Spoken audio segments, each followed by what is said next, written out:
beginning to catch a glimpse of one of the most spectacular waterfalls that the Tongass National Forest has to offer. Don't worry, we will be coming up on a clearing directly across from the falls momentarily for a great photo op. Bridal Veil Falls has its origin high above on the Carmack Glacier. The even tired gold rush stampeders would stop to admire its beauty. The Cascades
During the gold rush, this valley that today looks so pristine was daily filled with hundreds of men and horses, all struggling along the White Pass Trail to get to their year's worth of supplies, which was a ton of goods, up to the summit of the White Pass.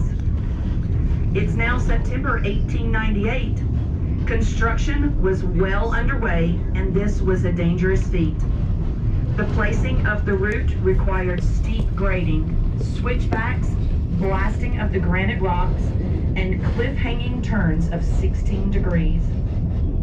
By November, the temperature had dropped and the snow had fallen. In the dead of winter, with heavy snow and temperatures as low as 60 below, the work would slow, but never stop. As work progressed, Haney was on site, monitoring all phases of construction 18 hours a day. During the summer, 24 hours a day.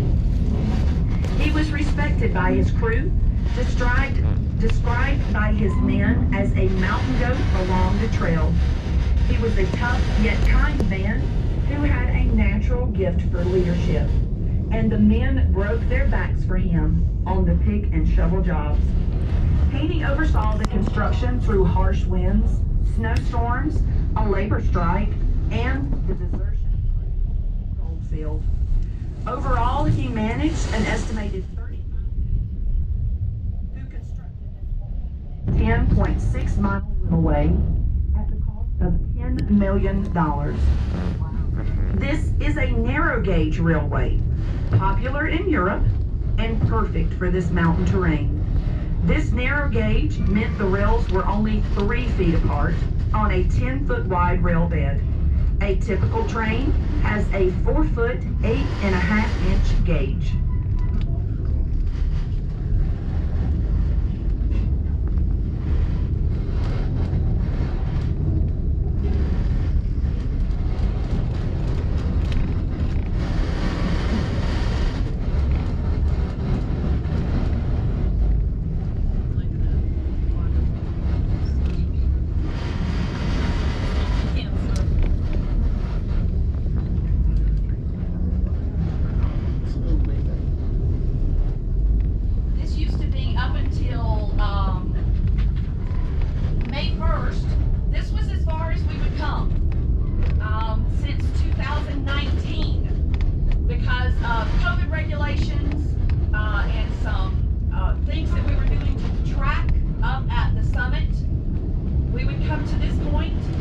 Everyone would play the Skagway shuffle. We would switch seats with the people on the other side, flip the backs of the chairs, and head back down the mountain.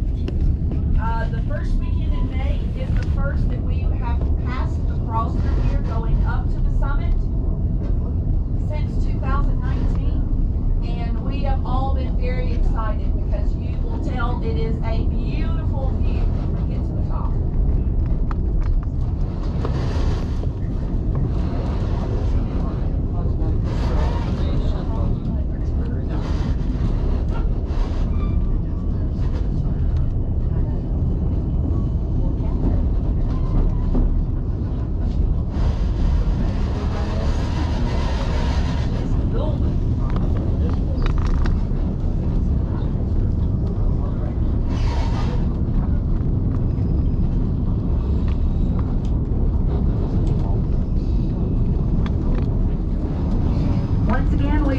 Slowing down a little bit so that we can let one of our sister trains pass on the left-hand side. Give them a big wave.